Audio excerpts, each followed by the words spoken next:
Bien, el deseo de todo verdadero cristiano es, o por lo menos debería ser, que otras personas puedan llegar a conocer a Jesús.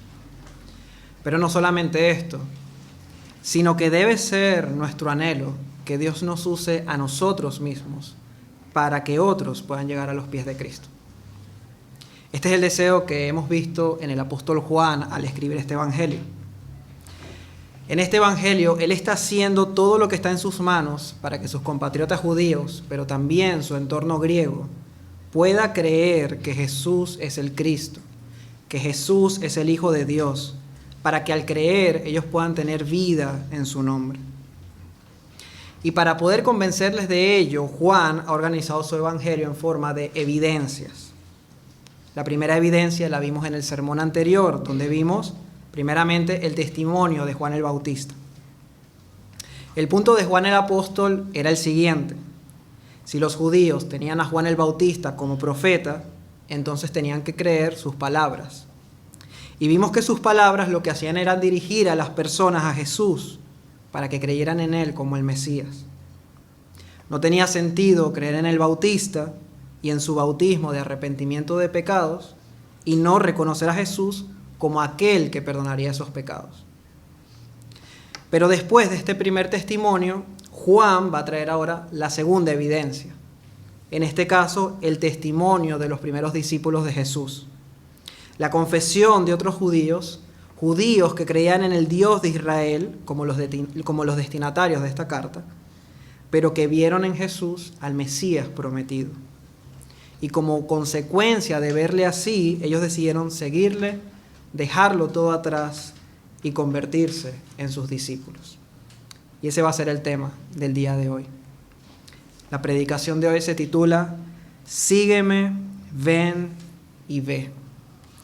El llamado de Jesús a ser sus discípulos. Juan capítulo 1, versículos del 35 al 51.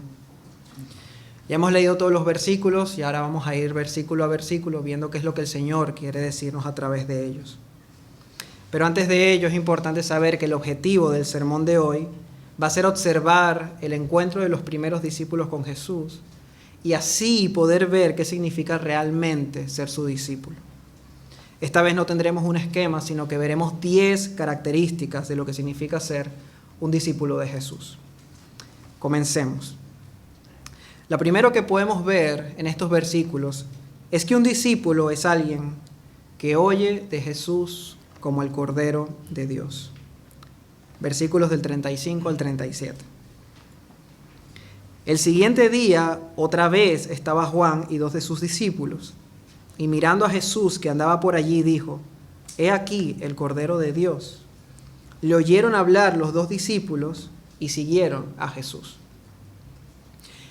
Hemos visto una secuencia de días, estamos en el tercer día. En el primer día, Juan se dirige a los líderes judíos que fueron enviados desde Jerusalén para anunciar que el Mesías ya estaba entre ellos. El segundo día, Juan se dirige a una audiencia más grande, a todo el pueblo de Israel, para identificar a Jesús específicamente como ese Mesías que él estaba anunciando. Pero este tercer día encontramos a Juan el Bautista con solamente 2 de sus discípulos. Recordemos lo que es un discípulo. Un discípulo es un aprendiz, alguien que recibe las enseñanzas de otros. En el versículo 40 encontramos que Andrés, hermano de Simón Pedro, era uno de los 2 que habían oído a Juan. Y es bastante probable que el segundo discípulo sea Juan el Apóstol, el autor de este evangelio. Y lo podemos saber por la cantidad de detalles tan específicos que encontramos en esta narración, que solamente podría darlo un testigo ocular. Así que tenemos a Andrés y a Juan, 2 discípulos de Juan el Bautista que habían estado expuestos a su predicación. Predicación que se ve resumida de una manera muy simple en el versículo 36. He aquí el Cordero de Dios. Ese era el mensaje de Juan. Jesús es el Cordero de Dios. Y era un mensaje que repetía constantemente. Por eso el versículo 37 nos dice: otra vez estaba Juan. Fue lo mismo que le dijo al pueblo de Israel en el día anterior. Versículo 29. Cuando Juan vio a Jesús que venía a él, dijo: he aquí el Cordero de Dios que quita el pecado del mundo. Lo que esto significa es que Jesús es el único que puede perdonar nuestros pecados. Y lo que esto significa también es que nuestra mayor necesidad es que alguien pague nuestra deuda con la justicia de Dios a causa de nuestros pecados. Es importante recordar que en el Antiguo Testamento los judíos realizaban sacrificios para el perdón de estos pecados. Particularmente en la Pascua se sacrificaba un cordero sin mancha que simbolizaba la necesidad de que alguien inocente pagara nuestra deuda. Y el Nuevo Testamento muestra a Jesús como aquel que vendría como cordero, como aquel que aun siendo Dios verdadero se haría hombre para sufrir en la cruz la muerte que todos nosotros merecíamos. Y el mensaje de Juan apuntaba a ello, a la necesidad de arrepentirnos y de prepararnos para aquel que vendría a pagar nuestra deuda. Ese era el mensaje principal. Ese era el mensaje que irritaba a los líderes judíos porque les decía que estaban tan inmundos como un gentil que no conocía a Dios. Ese era el mensaje que atrajo a multitudes, pero que solo unos pocos como Andrés y Juan siguieron escuchando de la voz de Juan el Bautista. Y esto es lo primero que podemos aprender, que para poder ser un discípulo de Cristo hay que estar expuesto a la palabra de Dios. Palabra que nos muestra que Jesús es el Cordero de Dios. Porque la fe es por el oír y el oír por la palabra de Dios. Así que no basta solamente con escuchar de Jesús. Hay que escuchar el mensaje de Jesús, sí, pero el mensaje correcto acerca de Él. Si vas a una iglesia donde no se predica la palabra de Dios, si vas a una iglesia donde el centro del mensaje no es que Jesús es el Cordero de Dios, si vas a una iglesia donde no ves que se te exhorta a abandonar tus pecados y a seguir a Jesús, entonces huye de allí. Huye de allí, porque no basta con escuchar de Jesús. Hay que escuchar de Jesús como el Cordero que quita el pecado del mundo. Y la primera pregunta para nosotros que estamos escuchando esto es si realmente vemos a Jesús así. Si lo vemos y nos ha convencido de pecado y la necesidad de que Él nos salve de esos pecados. Si ves en Jesús al único que puede perdonarte y limpiarte de toda maldad. Porque ese es el primer paso para todo discípulo.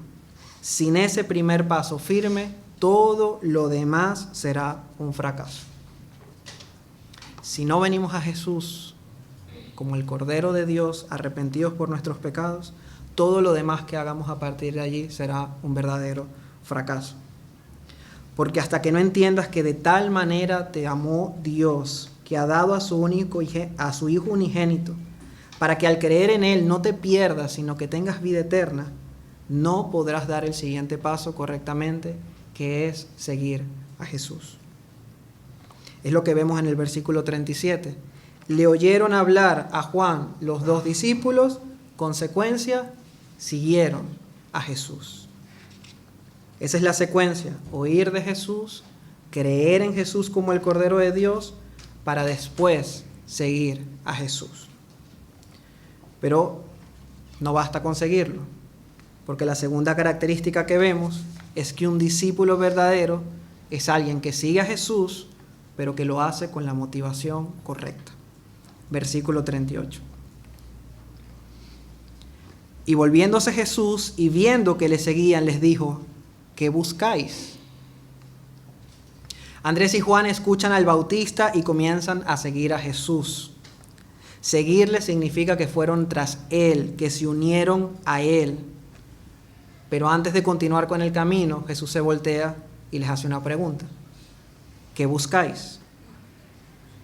¿Por qué me estás siguiendo? ¿Por qué me quieres seguir? No les saludó, no les preguntó cómo estaban. La pregunta fue directa y corta, pero estaba llena de muchísimo significado.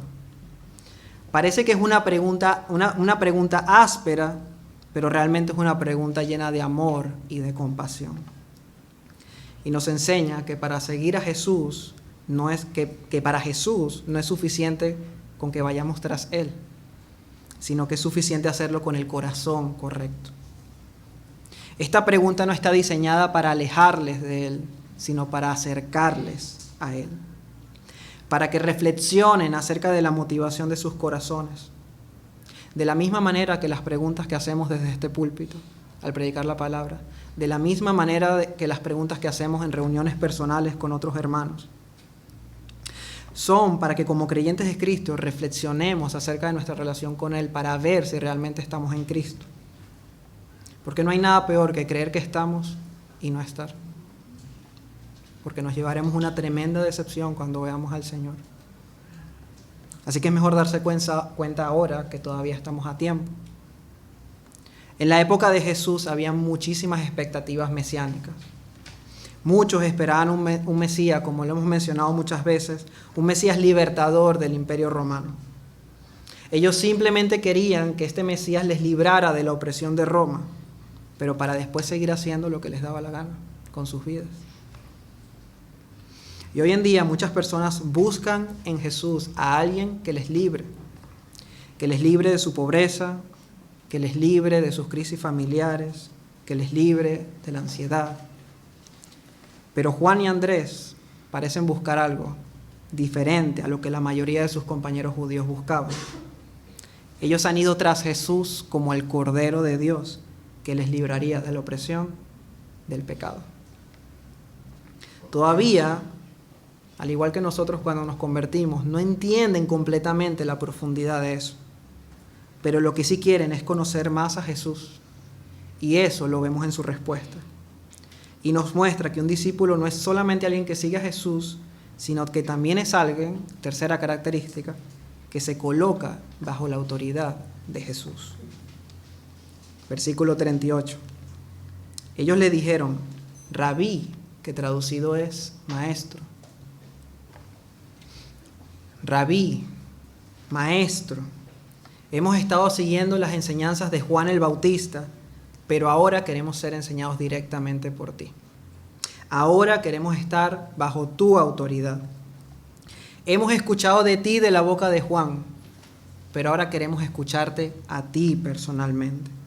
Queremos conocerte más y lo más importante de todo, queremos obedecerte a ti. ¿Qué significa esta actitud para nosotros el día de hoy? Bueno, lo primero es que un discípulo de Cristo debe conocer la palabra de Dios para poder conocer las enseñanzas de Jesús. Pero no hacerlo como un mero ejercicio académico, sino como un medio por el cual conocemos a aquel que nos amó y a aquel quien es nuestro Señor. La lectura y el estudio de la palabra de Dios no debe ser un ritual evangélico. Debe ser un medio para tener una relación viva y verdadera con Cristo. Es por medio de ella que podemos escuchar su voz de la misma manera que Andrés y Juan la escucharon. Podemos escucharla con la misma claridad. Él no está físicamente con nosotros, pero podemos verla en espíritu al leer y escuchar su palabra. Así que, hermanos, que la palabra de Cristo more en abundancia en vosotros. Pero en segundo lugar, es importante saber que un discípulo debe obedecer la palabra de Dios. No solamente leerla, estudiarla, sino que el fin último es que la obedezcamos. Hay que comenzar diciendo que si alguien no cree que la Biblia es la palabra de Dios en su totalidad, y no solamente una parte de ella, esa persona no puede ser un discípulo de Cristo. Debe creer que la Biblia es la palabra de Dios. Pero además, si alguien no ve la palabra de Dios como digna de ser obedecida, y no crece en obediencia en esa palabra, tampoco puede ser su discípulo. Porque alguien que no quiere obedecer la palabra de Dios sigue muerta en sus delitos y pecados. Alguien puede llenarse la boca de Jesús como quiera, puede orar, puede decir gracias a Dios, puede decir muchas cosas. Pero si no se esfuerza en obedecer la palabra de Dios, muestra que no conoce al Dios de quien habla. Si dice que cree en Jesús y le desobedece, por ejemplo, no dejando de congregarse, como algunos tienen por costumbre, ¿qué tipo de obediencia es? Si alguien dice que cree en Jesús, pero mancha la hermosura del matrimonio, viviendo en fornicación, ¿Qué tipo de relación y de obediencia tiene con Jesús como su Señor? Respondió Jesús y les dijo a sus discípulos: el que me ama, mi palabra guardará. Y mi Padre le amará, y vendremos a él y haremos morada con él. El que no me ama, no guarda mis palabras. Hay una relación directa entre nuestro amor por Cristo y nuestra obediencia a él. Y la pregunta para nosotros es, primeramente, ¿por qué somos tan descuidados en nuestra lectura de la palabra de Dios?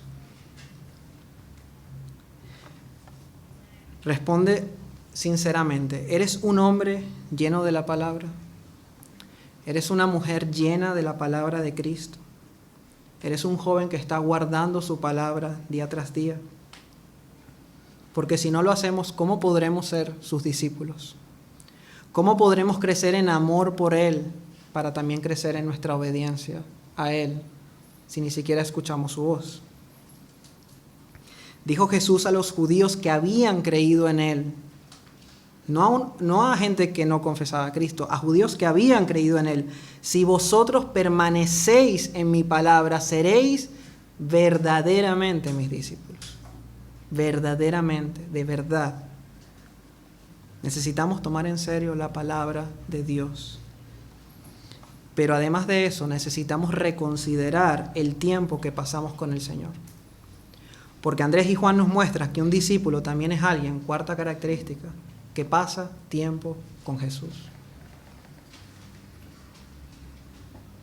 Ellos le respondieron: ¿dónde moras? Y Jesús les dijo: venid y ved. Fueron y vieron dónde moraba, y se quedaron con él aquel día, porque era como la hora 10:00. Jesús le pregunta: ¿qué buscáis? Y ellos responden con otra pregunta, pero que nos muestra mucho de sus motivaciones. ¿Dónde moras? ¿Dónde vives? ¿Podemos ir contigo? Es lo que está escondido en estas preguntas. Queremos conocerte más. Queremos saber más de ti. Queremos ser enseñados por ti. Queremos decirte nuestras dudas y queremos tener comunión contigo. Y la respuesta de Jesús a todos aquellos que desean conocerle de verdad es: venid y ve. Porque todo lo que el Padre me da vendrá a mí, y el que a mí viene no le echo fuera. No le echo fuera. Y ante esta invitación ellos respondieron correctamente. Fueron y vieron dónde moraba Jesús, y se quedaron con él aquel día, porque era como la hora 10:00. Debe haber sido un día impresionante para estos discípulos, que por una de las cosas por las que creemos que Juan era uno de estos dos discípulos, es que hasta recuerda la hora a la que quedaron con Jesús. Dice, era la hora 10:00, las 4 de la tarde. Así que si quieres conocer a Jesús y todavía tienes muchas inquietudes y dudas, no te quedes allí, ven y ve. Pero ven con un corazón deseoso de aceptar la verdad que Jesús quiere enseñarte. Ven con un corazón enseñable como la de estos dos discípulos. Muchas personas se acercan a Cristo con muchas barreras en su corazón. Se acercan más como para mostrar que el cristianismo es falso que con un verdadero deseo de que Jesús y su palabra sea real. Yo recuerdo antes de convertirme haber orado al Señor que yo no podía creer en Él, pero que quería. Que yo deseaba en mi corazón que todo lo que yo estaba escuchando fuese verdad. Quiero creer, quiero entender. Doy muchísimas gracias a Dios por haber puesto eso en mi corazón. Y ese deseo de que lo que escuchaba de Jesús fuese cierto. Y que no me hubiese permitido tratar de ir a Él tratando de demostrar que sus palabras eran falsas. Y de esa manera, y solo de esa manera, pude comprobar que todo aquel que a Él viene, Él no le echa fuera. Pero estos versículos no solamente son para aquellos que no han creído, también son una gran exhortación para nosotros que nos llamamos sus discípulos. Ya he preguntado cómo está nuestra lectura de la palabra y ahora os pregunto, ¿cómo están vuestras vidas de oración? ¿Pasamos tiempo con Jesús, confesando nuestros pecados, poniendo nuestras cargas sobre Él y buscando conocerle más para ser cada día mejores discípulos para Él? Porque el que no tiene tiempo para Jesús no puede ser su discípulo. Y si no tenemos tiempo, no es porque tenemos mucho trabajo, no es porque tenemos hijos pequeños, no es porque estamos en época de exámenes. Todas esas cosas que no son malas, es cierto que añaden más actividades a nuestra vida y se puede hacer más difícil encontrar tiempo para estar con el Señor. Pero la razón principal por la que no tenemos comunión con Cristo en oración no es por todas esas cosas. Es porque no consideramos nuestra comunión con Cristo como nuestra prioridad principal. Y debemos empezar por allí, porque si ponemos excusas, nunca vamos a resolver el problema. Si yo digo que no puedo tener una buena comunión con Dios porque tengo mucho trabajo, porque tengo hijos, etcétera, etcétera, etcétera, nunca voy a mejorar mi comunión con el Señor. La razón es porque no le damos la prioridad que decimos que tiene en nuestras vidas. Estoy seguro que muchos de nosotros tenemos más conocimiento ahora que cuando nos convertimos, pero tenemos muchísimo menos poder, porque no pasamos tanto tiempo con el Señor como en ese primer encuentro cuando le conocimos. Pero no debe ser así. Es necesario que todos nosotros volvamos a ese primer amor, donde para nosotros Jesús y pasar tiempo con Él era lo más importante de todo. Solo así podremos hacer lo que los discípulos hicieron a continuación. Y es que un discípulo también es alguien que, quinta característica, habla a otros de Jesús. Versículos 40 al 42. Andrés, hermano de Simón Pedro, era uno de los dos que habían oído a Juan y habían seguido a Jesús. Este halló primero a su hermano Simón y le dijo: hemos hallado al Mesías, que traducido es el Cristo. Y le trajo a Jesús. Y mirándole Jesús dijo: tú eres Simón, hijo de Jonás, pero tú serás llamado Cefas, que quiere decir Pedro. Aquí vemos a Andrés siguiendo el ejemplo de Juan el Bautista, quien le guió a Jesús. Después de pasar un día completo con Jesús, vemos que lo primero que hace, nos dice el versículo 41, fue hallar a su hermano Simón y le trajo a Jesús. Andrés no tiene 24 horas de ser un discípulo de Cristo y ya le está hablando a las personas más cercanas de él acerca de Jesús. Y le dice algo muy simple: hemos hallado al Mesías. Hemos hallado a Jesús, el Salvador que estábamos esperando. Pero esto es solo el comienzo de una seguidilla de evangelismo que veremos en estos versículos. Versículos 43 y 44. El siguiente día quiso Jesús ir a Galilea y halló a Felipe y le dijo: sígueme. Y Felipe era de Betsaida, la ciudad de Andrés y de Pedro. Jesús quiso ir a Galilea. Betsaida, la ciudad de Andrés y Pedro, se encontraba en el camino entre Betábara, que era donde estaban los discípulos con Juan el Bautista, donde Juan el Bautista bautizaba, y Galilea, hacia donde se dirigía Jesús. Se nos dice que allí Jesús halló a Felipe, pero se nos pone una nota de que Felipe era de Betábara, la ciudad de Andrés y Pedro. Y aunque es cierto que fue Jesús quien halló a Felipe, y no Andrés ni Pedro, es muy probable que estos dos hermanos le hayan hablado a Jesús de su amigo Felipe.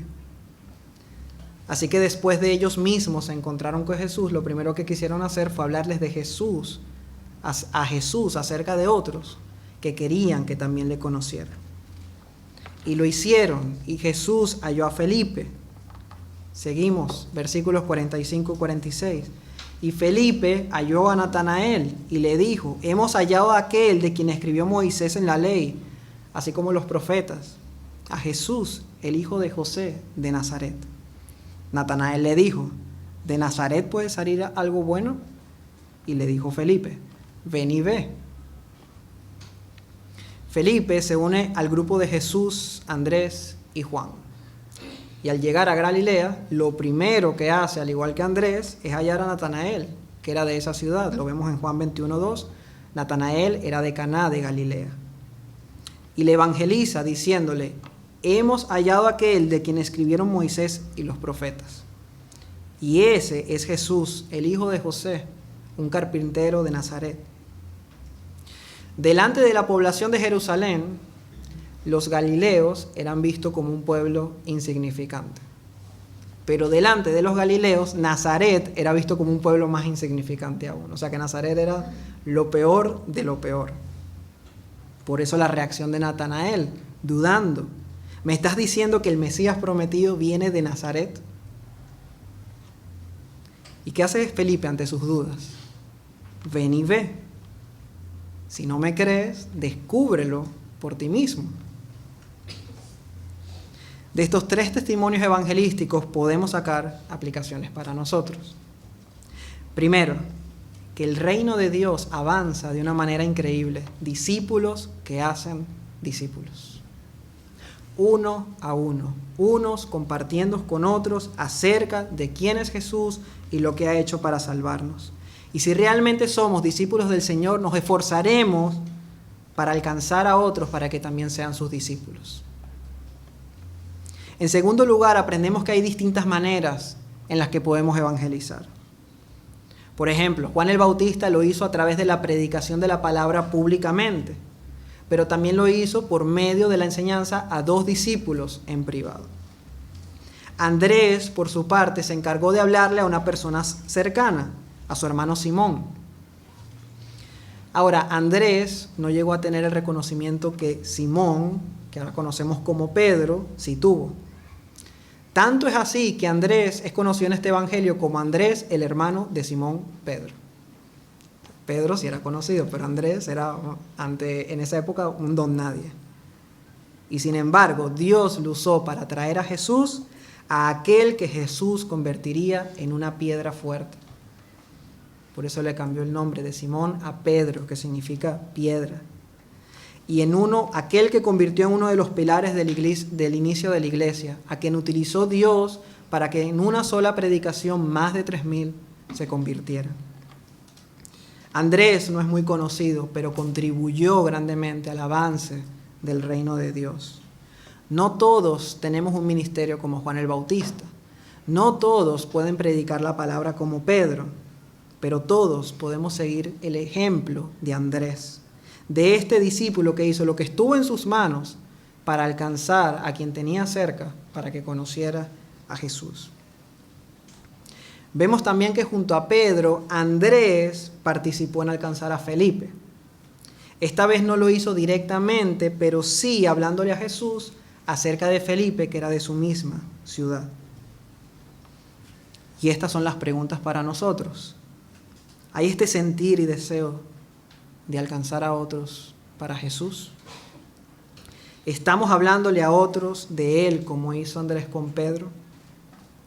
¿Estamos hablándole a Jesús en oración de otros cercanos a nosotros que deseamos que le conozcan?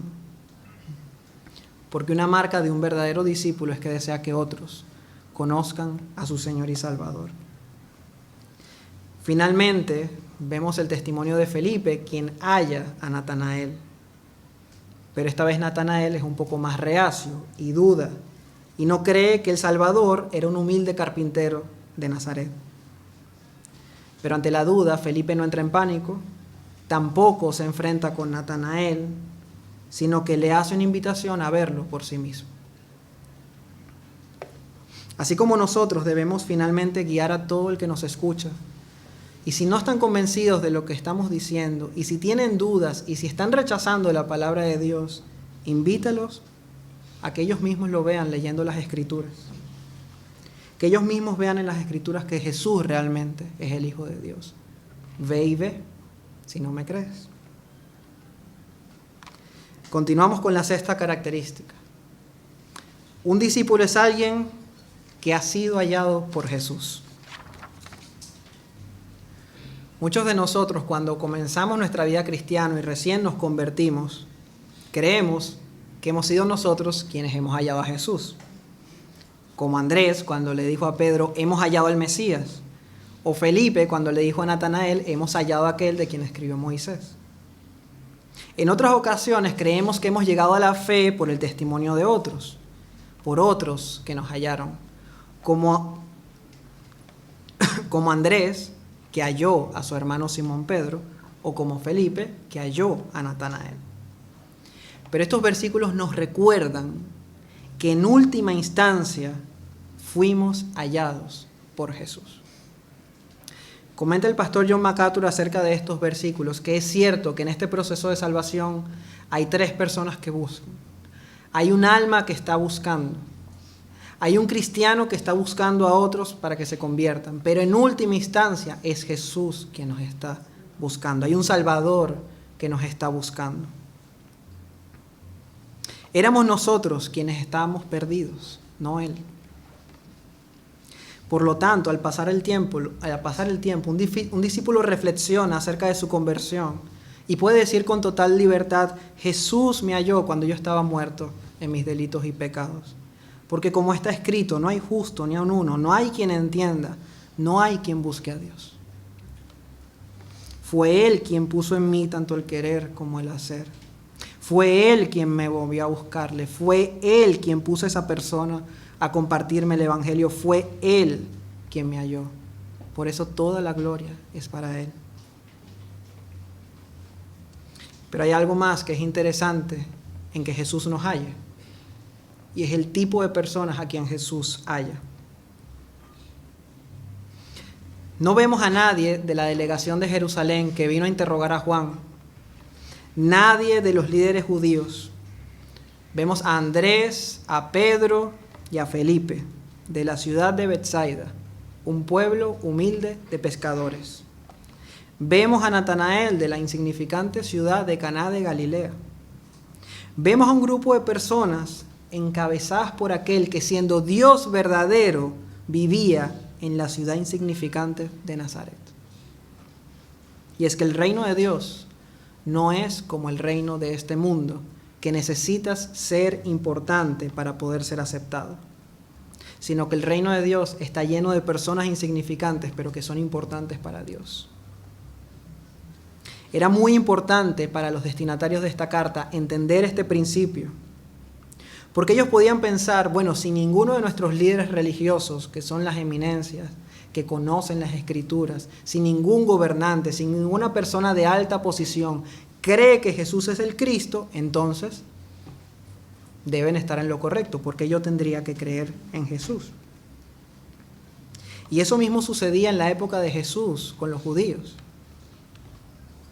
Hubo un momento cuando pusieron en duda el testimonio de un mendigo ciego que había recibido la vista gracias al milagro de Jesús. Y decían, ¿acaso ha creído en él alguno de los gobernantes o de los fariseos? Mas esta gente que no sabe la ley, maldita es. Ese era su patrón para medir si algo era verdad o no. Si la gente importante creía, entonces era cierto. Pero el reino de Dios no funciona así. No dudes de Jesús porque aquellos a tu alrededor que parecen muy sabios no creen en Él. Podemos poner muchos ejemplos. Profesores en la universidad, compañeros de trabajo entregados a una supuesta ciencia que niega la existencia de Dios y a veces te hacen quedar en ridículo como si lo que creyeras fuese una tontería. No dudes de Jesús por ellos. Recuerda que lo necio del mundo escogió Dios para avergonzar a los sabios, y lo débil del mundo escogió Dios para avergonzar a lo fuerte, y lo vil del mundo y lo menospreciado escogió Dios, y lo que no es para deshacer lo que es, a fin de que nadie se jacte en su presencia. Nadie hallado por Jesús puede jactarse de que había algún mérito en él para ser hallado. Y eso es lo hermoso del Evangelio. Haber recibido el favor de Dios en Cristo sin merecer nada de ello. Dios no llama a los que se creen sabios, llama a los que se ven necios para hacerlos sabios en su poder. Como siempre decimos, no llama a los capacitados, sino que capacita a los que Él llama. Más adelante vemos en Hechos el testimonio de Pedro y de Juan. Entonces, viendo el denuedo de Pedro y de Juan, y sabiendo que eran hombres sin letras y del vulgo, del pueblo se maravillaban y les reconocían que habían estado con Jesús. Séptima característica. Un discípulo verdadero es alguien que tiene una fe sencilla. Versículos 47 al 50. Cuando Jesús vio a Natanael que se le acercaba, dijo de él: he aquí un verdadero israelita, en quien no hay engaño. Le dijo Natanael: ¿de dónde me conoces? Respondió Jesús y le dijo: antes que Felipe te llamara, cuando estabas debajo de la higuera, te vi. Respondió Natanael y le dijo: Rabí, tú eres el Hijo de Dios, tú eres el Rey de Israel. Respondió Jesús y le dijo: porque te dije, te vi debajo de la higuera, ¿crees? ¿Solo por eso? Cosas mayores que esta verás. Después de que Natanael conversara con Felipe y dudara que el Mesías pudiese venir de Nazaret, Natanael responde a la petición de Felipe de venir y ve. Es en ese momento cuando Jesús le muestra que le conoce. Primero, que le conoce por dentro. Conoce su corazón, conoce sus intenciones. He aquí un verdadero israelita en quien no hay engaño, dice Jesús de él.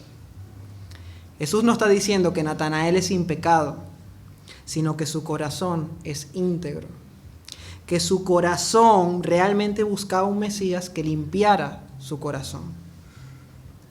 Jesús también le muestra que le conoce por fuera, que conoce todo lo que hace.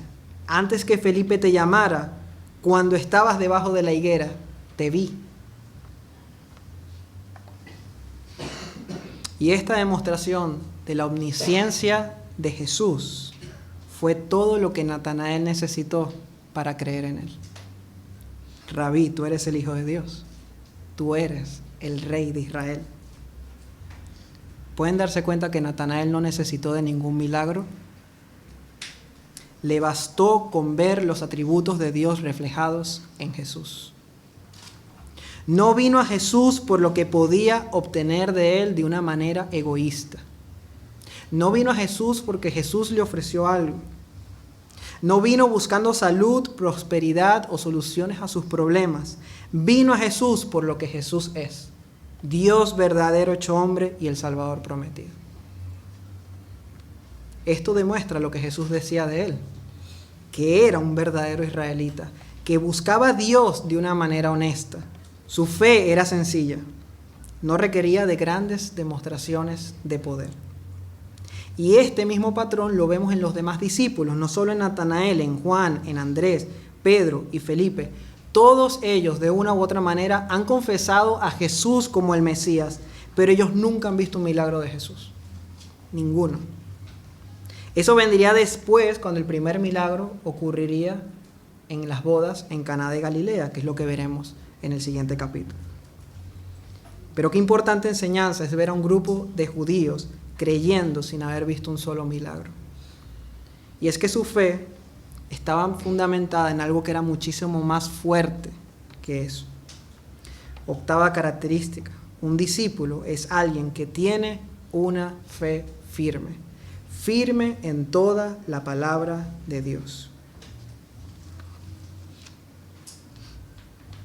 Vamos a ver la confesión que cada uno de estos discípulos hizo acerca de Jesús. Versículo 41, vemos a Andrés. Este halló primero a su hermano Simón y le dijo: hemos hallado al Mesías, que traducido es el Cristo. Versículo 45, vemos la confesión de Felipe. Hemos hallado a aquel de quien escribió Moisés en la ley, así como en los profetas. Versículo 49, vemos la confesión de Natanael. Tú eres el Hijo de Dios, tú eres el Rey de Israel. ¿Qué vemos aquí? Vemos que la fe de estos discípulos estaba fundamentado en el propio testimonio de la palabra de Dios, que confirmaba a Jesús como el centro de todas las Escrituras. ¿De qué creen que hablaron Juan y Andrés la noche que se quedaron con Jesús? ¿De qué iba la conversación que Jesús tuvo con ellos? ¿De cómo creen que fue la conversación de Jesús con Felipe después de decirle: sígueme? ¿De qué habló Felipe con Natanael cuando le halló? podemos hacernos una idea viendo la conversación de Jesús con sus discípulos después de su resurrección. Lucas 24, capítulos 44 y 45. No hace falta que vayan, lo leo. Y les dijo: estas son las palabras que os hablé, estando aún con vosotros, que era necesario que se cumpliese todo lo que está escrito de mí, dice Jesús, en la ley de Moisés, en los profetas y en los salmos. Entonces les abrió el entendimiento para que comprendiesen las Escrituras.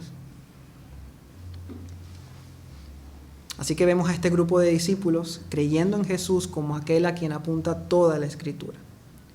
Pero es que estos discípulos tienen algo de lo que muchos cristianos hoy carecen, y es un conocimiento del Antiguo Testamento. Cuando hablan de las Escrituras, en ese momento no estaba el Nuevo Testamento. Han podido ver a Jesús como aquel que todo el Antiguo Testamento estaba anunciando. Muchos cristianos carecen de la capacidad de ver a Jesús en toda la Escritura, pero esto es muchísimo más importante de lo que parece. Recuerdo lo débil que era mi fe recién convertido. A pesar de haber creído, recuerdo constantemente dudar en mi corazón: ¿será esto real? ¿Será esto real? ¿Será Jesús real? Creo en mi corazón, pero un día creía que Jesús era el Cristo y al siguiente mi fe tambaleaba. Pero cuando por la gracia de Dios y con la bendición de estar expuesto a la predicación expositiva de toda la palabra de Dios, pude poco a poco ir aprendiendo a leer la Biblia. Toda la Biblia, como una historia completa de redención donde cada libro apuntaba a Cristo. Fue una gran bendición ver a Cristo en Génesis 3 como aquel que aplastaría la cabeza de la serpiente, de ver a Cristo como el siervo sufriente de Isaías 53 que sufriría por mis pecados, de ver en Cristo el verdadero rey que no fracasaría como los demás reyes de Israel, etcétera, etcétera, etcétera. Y eso cambió mi vida como cristiano.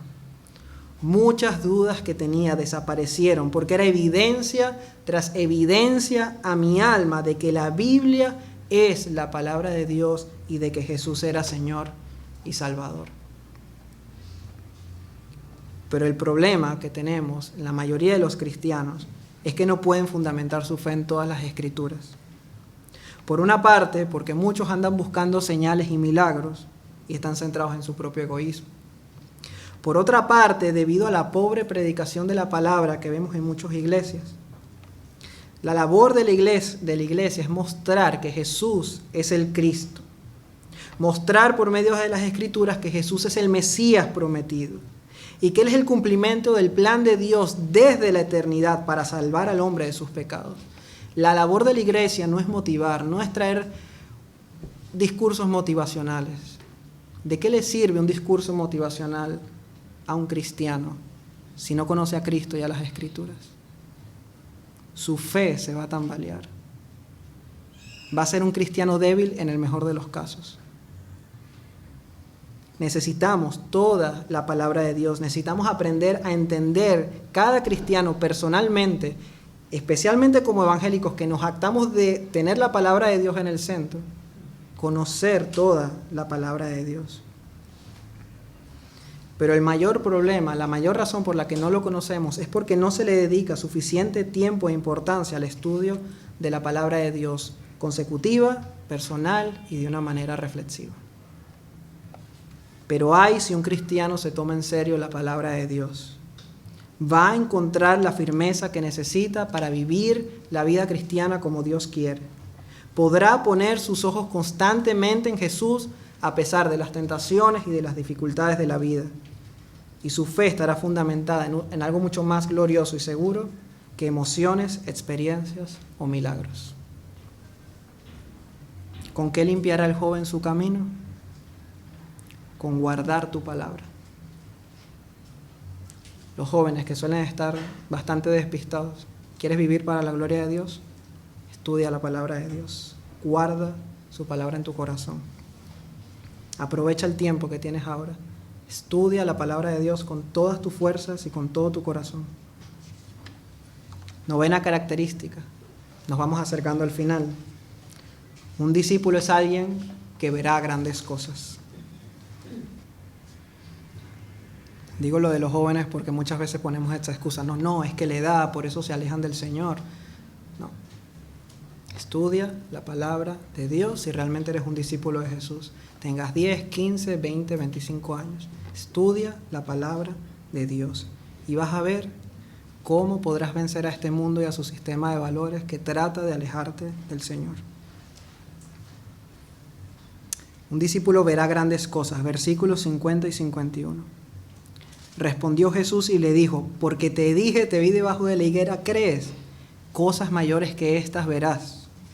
Y le dijo: de cierto os digo, de aquí en adelante veréis el cielo abierto y a los ángeles de Dios que suben y descienden sobre el Hijo del Hombre. Por una parte, Jesús le está anticipando a Natanael que vería grandes cosas, pues sería testigo presencial de los milagros de Jesús como uno de sus 12 discípulos. Pero hay algo más en esto que Jesús dice, porque Jesús está citando un pasaje del Antiguo Testamento donde Jacob tiene un sueño. Eso lo vemos en Génesis 28, versículos del 12 al 13. Y soñó Jacob.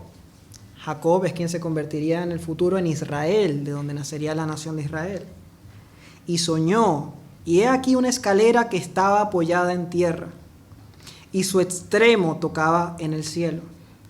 Y he aquí ángeles de Dios que subían y descendían por ella. Y he aquí Yahvé estaba en lo alto de ella, el cual dijo: yo soy Yahvé, el Dios de Abraham tu padre, y el Dios de Isaac. La tierra en que estás acostado te la daré a ti y a tu descendencia. Pudiésemos hacer un sermón solamente de este versículo y poder ver cómo Jesús es el verdadero Israel, el verdadero fundador de la nación de Dios.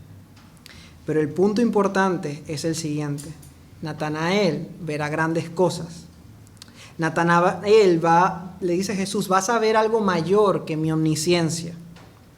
Tú vas a ver cómo voy a reconciliar el cielo con la tierra. Verás cómo yo voy a hacer esa escalera con la que soñó Jacob. Verás cómo voy a hacer ese canal para que los hombres puedan ser reconciliados con Dios. Verás milagros, pero como has creído de verdad, el mayor milagro de todos es que vas a ver cómo un hombre puede llegar a la presencia de Dios. Vas a ver cómo por medio de mí el Padre reconciliará consigo todas las cosas, así las que están en la tierra como las que están en los cielos, haciendo la paz mediante la sangre de mi cruz. Y este debe ser nuestro verdadero anhelo de ver milagros como discípulos. Ver el poder de Dios reconciliando la tierra con el cielo. Ver nuestras vidas transformadas, siendo cada día más como aquel Hijo del Hombre, como aquel verdadero hombre santo y sin mancha que es Jesús, que se entregó para salvarnos. Ver el poder de Dios rescatando vidas y trabajando en nosotros para que seamos instrumento en sus manos para poder alcanzar a otros, para que sean sus discípulos. Eso es realmente ver grandes cosas. Para terminar, vemos que un discípulo es alguien que lo deja todo por Jesús. Poco tiempo después de estos eventos, andando junto al mar de Galilea, Jesús vio a Simón y Andrés, su hermano, que echaban la red en el mar porque eran pescadores, y les dijo: venid en pos de mí, y haré que seáis pescadores de hombres. Y dejando luego sus redes, le siguieron. Hoy Jesús está delante de muchos Andrés, como Simón, como Felipe, como Natanael. Y el llamado es el mismo: sígueme, ven y ve. No te conformes con escuchar de Cristo como el Cordero de Dios. Toma la decisión que tomaron estos discípulos después de escuchar a Jesús: dejarlo todo para seguirle por amor a su nombre. Si lo haces así, por la fe, como Jesús le dijo a Natanael, verás grandes cosas. Verás grandes cosas, verás el poder de Dios en tu vida y tu vida no volverá a ser la misma nunca más. Pero debes saber que te costará todo. Te costará todo, porque el llamado a ser discípulos, con todas sus ventajas que tiene, es un llamado a morir con Cristo en la cruz. Es un llamado a morir a nuestras vidas, deseos y tradiciones. Es una vida de morir a nosotros mismos. ¿Sabes cómo murieron Andrés, Felipe, Pedro y Natanael? Todos murieron crucificados. Todos murieron crucificados. Así nos lo cuenta la tradición histórica. Perdieron sus vidas por dedicarse a ser discípulos de Jesús que hacían otros discípulos, predicando a Cristo y a este crucificado a donde quiera que fueran. Y no lo hicieron solos, por cierto, juntos. Lo hicieron con un concepto de iglesia, no como cristianos solitarios. Pero debes saber que si te niegas al llamado de Jesús, te costará algo más precioso que tu vida. Puede parecerte que perder tu vida por Cristo es un alto costo, pero un alto costo será perder tu alma. Por tanto, considera las palabras del Señor. El que ama su vida, la perderá. Pero el que aborrece su vida en este mundo, para vida eterna la guardará. Y si aún tienes dudas, entonces ven y ve. Pedid y se os dará. Buscad y hallaréis. Llamad y se os abrirá. Porque todo aquel que pide recibe, y el que busca halla, y al que llama se le abrirá. Y todo aquel que viene a él no le echará fuera. Amén. Vamos a orar.